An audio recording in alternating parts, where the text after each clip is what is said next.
Well, we've been scrambling for a couple days because I am out of position. I'm in Eugene Airport, heading north to Alaska. Going to fish up there for 10 days with a high school friend, Mark Smith.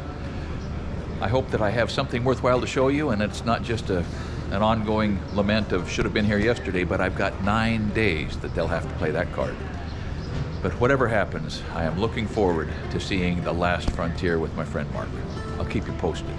Well, I'm on the ground in Alaska, in the Anchorage Airport, and I'm going to introduce you to my friend. This is Mark Smith right here. He's the guy that put all this together. Went to high school at Glide High School with Mark, almost 50 years ago. Yeah. He's going to take me out and try to drown me on the Kenai, right? All right. Yeah. Well, anyhow, I'm not in Oregon anymore, or Kansas, or anywhere else. But I'll tell you what, if I had to turn around and go back home right now after flying up that coast of the continent with the glaciers and the basalt mountains and the snow-capped peaks and it was just incredible. Mark, thanks for putting this together, man. No problem. Glad you're here. So I'm coming up here to fish, but you can't fish for 10 days and not go crazy, but thankfully Mark has a project for me. We're gonna jack this little garden shed up about 8 or 10 or 12 inches because when the snow melts in the winter, it almost floods.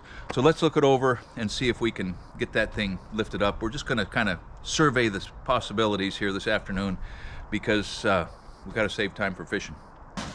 So as you can see, his garden shed has kind of settled down a little bit here. He put some gravel under it the last time he upgraded the situation. There had been some rot in the T111. He replaced that. He's got lots of screws in here, which means that this diaphragm has got a little strength. So my thought is that we're going to go back onto the back where it's not quite so far down into the grade, get a hold there, and if the back will come up pretty easily,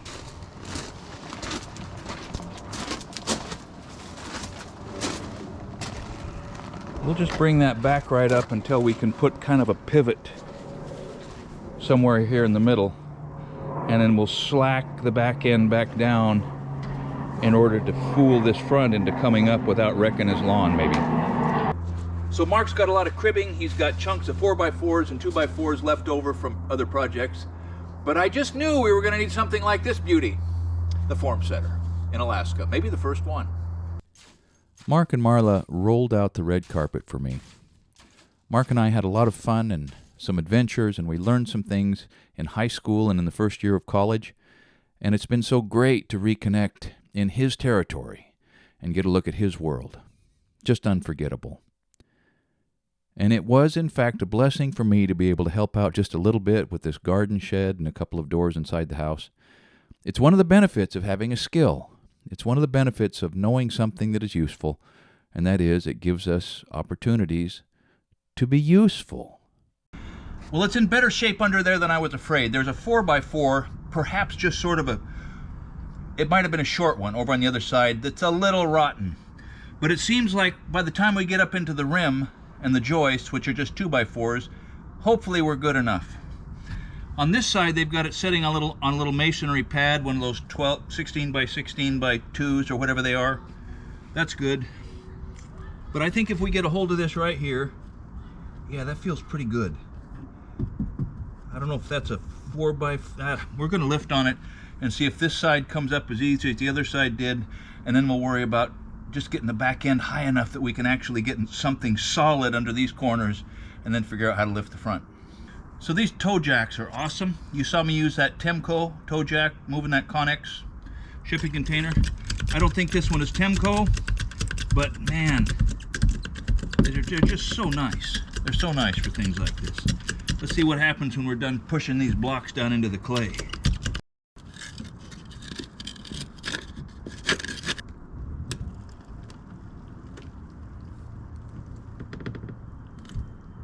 We lost about half the distance we gained, but that's not bad. All right, let's settle down on that.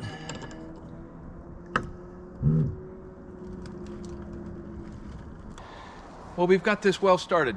I think we have a plan, and I also think it's getting late.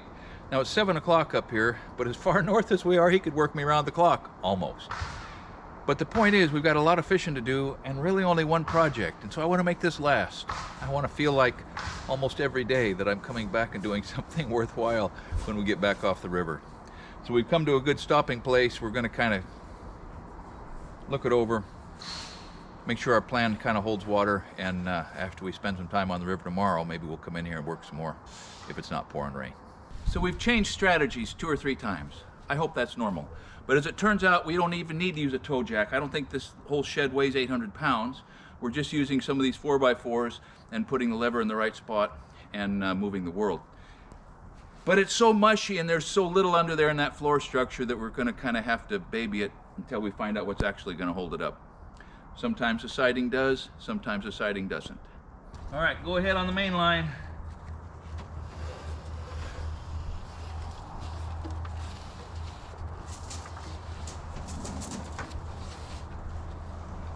Is that to the end? Yes.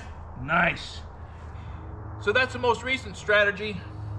We're going to run 2 4x6s through there because the rim joists are rotten or gone, but the joists in the middle are pretty good. So we're going to transfer a lot of this bearing to the middle of the floor and then pick up what we can on the edges. At least that's my story right now. Okay? Yeah. Okay, that's good.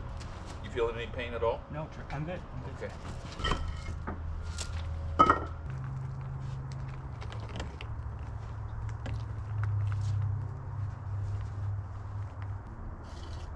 Slack on that and you can see what happens. I like what you're doing. Don't hold that.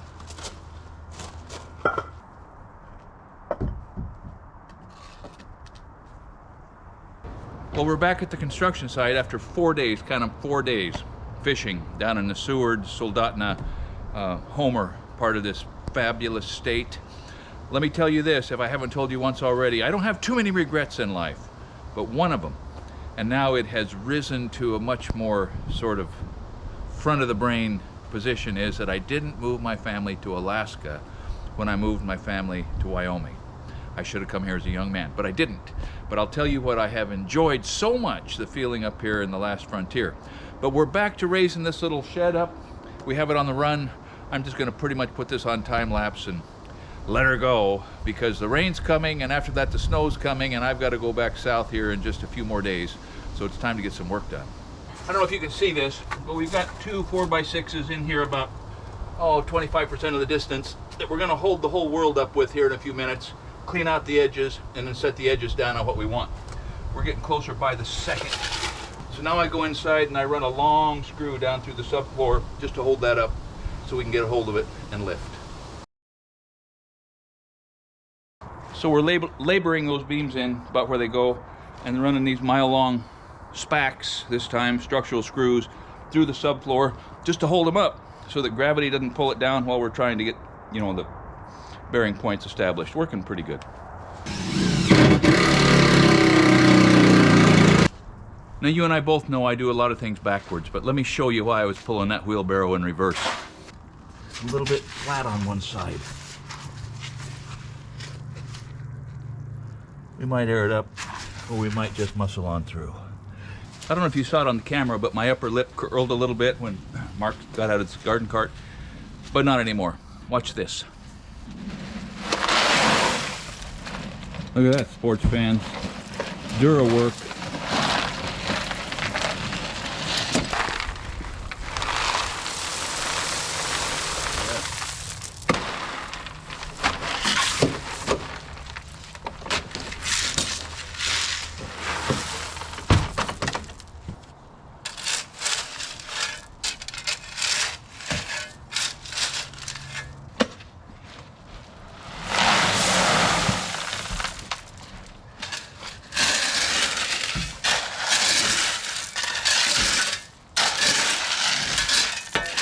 Well, we got it done.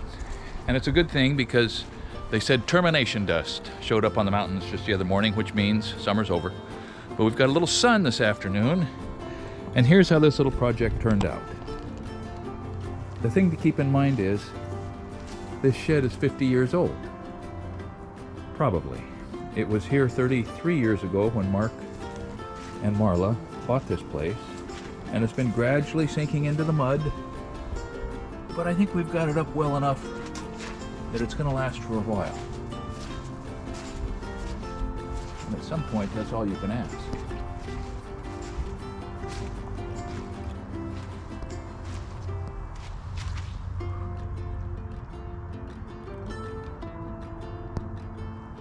I had a great time playing with this garden shed. I had a great time fixing a couple of the doors inside the house, and boy, what a time we had on the Kenai. Thanks for watching Essential Craftsman, and keep up the good work.